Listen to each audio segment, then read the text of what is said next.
Assalamualaikum warahmatullahi wabarakatuh. Selamat pagi sahabat muslim yang dicintai Allah. Pagi ini kami kembali menyajikan embun-embun ilmu yang terpendam dalam luasnya ajaran Islam. Segala puji bagi Allah Ta'ala, Tuhan semesta alam, pencipta langit dan bumi, yang telah memberikan kita nikmat iman, nikmat Islam, dan nikmat kesempatan untuk terus beribadah kepadanya.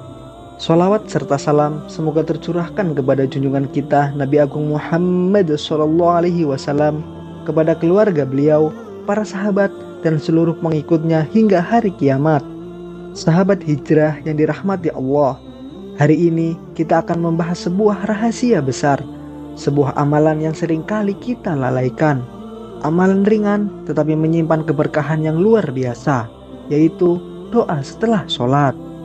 Berapa banyak dari kita yang setelah salam langsung beranjak dari sajadah? Berapa banyak yang melupakan zikir, melupakan doa, melupakan waktu yang paling mustajab? Padahal justru disitulah Allah membuka pintu pengabulan doa.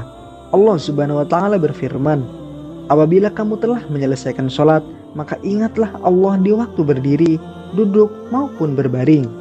Al-Quran Surah An-Nisa ayat 103. Ibnu Katsir menjelaskan, ayat ini adalah dalil kuat bahwa zikir setelah sholat adalah sunnah muakkadah yang sangat dianjurkan. Karena sholat adalah ibadah terbesar, maka penutupnya pun harus dengan zikir yang besar pula. Allah juga mengajarkan doa yang agung. Rabbana atina fid dunya hasanah wa fil akhirati hasanah wa qina adzabannar. Ya Rob kami, berilah kami kebaikan di dunia, kebaikan di akhirat, dan lindungilah kami dari siksa api neraka.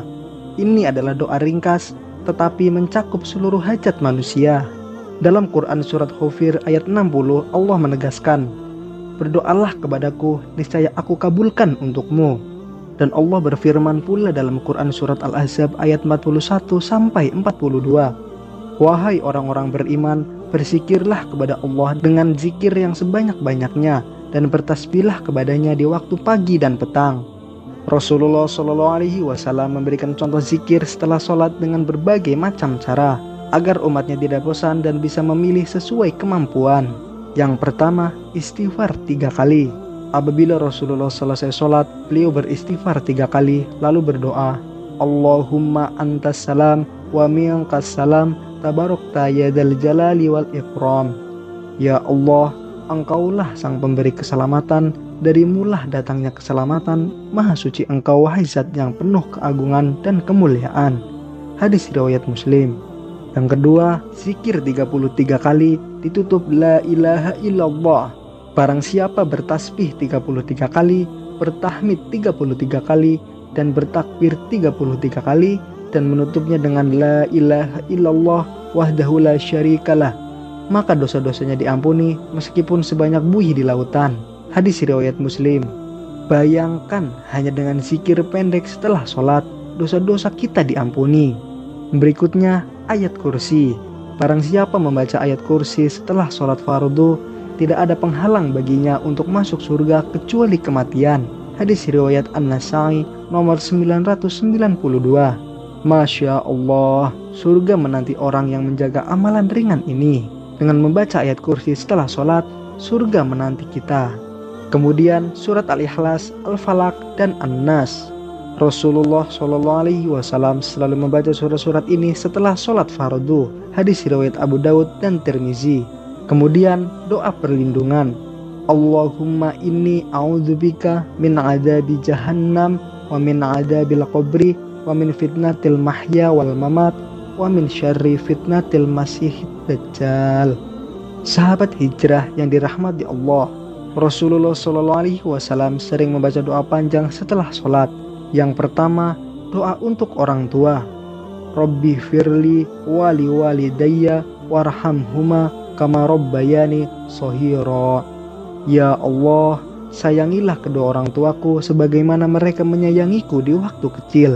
Al-Quran Surah Al-Isra ayat 24. Kemudian doa perlindungan. Allahumma ajirna minan nar. Ya Allah, lindungilah aku dari api neraka. Lalu doa kebaikan dunia akhirat. Rabbana atina fid dunya hasanah wa fil akhirati hasanah wa qina adzabannar. Ya Rabb kami, berilah kami kebaikan di dunia, kebaikan di akhirat, dan lindungilah kami dari siksa api neraka. Al-Quran Surah Al-Baqarah ayat 201. Zikir adalah penutup ibadah agar lebih sempurna. Ia adalah pembersih kekurangan sholat. Waktu setelah sholat adalah waktu hati masih lembut dan khusyuk. Zikir adalah tanda syukur. Ibnu Taimiyah berkata, zikir setelah sholat lebih utama daripada zikir di luar sholat, karena ia mengikuti ibadah yang paling agung. Abu Hurairah radhiyallahu anhu tidak beranjak dari tempat sholatnya kecuali setelah berzikir panjang. Abdullah bin Az-Zubair mengangkat tangannya tinggi-tinggi, berdoa dengan air mata, seakan berbicara langsung dengan Allah. Imam Hasan Al-Basri berkata, barang siapa meninggalkan zikir setelah sholat, maka ia telah menutup pintu besar dari rahmat Allah. Sahabat hijrah yang dirahmati Allah, lalu bagaimana cara agar kita bisa konsisten berdoa setelah sholat? Yang pertama, jangan terburu-buru bangun dari sajadah. Mulai dengan zikir pendek, hafalkan doa Nabi sedikit demi sedikit. Gunakan doa pribadi, meminta rezeki, jodoh, ampunan, dan lain-lain. Istiqomah lebih penting daripada doa panjang tapi jarang. Sahabat hijrah yang dirahmati Allah, bayangkan seandainya doa setelah sholat kita benar-benar mustajab, masalah apa yang ingin Anda selesaikan hari ini? Rezeki, anak, ketenangan hati, kesembuhan, atau ampunan dosa? Jangan sia-siakan waktu setelah sholat, karena mungkin itulah pintu surga kita. Nah pemirsa, sampai di sini akhir perjumpaan kita hari ini. Semoga Allah menerima amal kita, mengampuni dosa-dosa kita, dan menjadikan kita hamba yang selalu mengingatnya. Akhir kata, wassalamualaikum warahmatullahi wabarakatuh.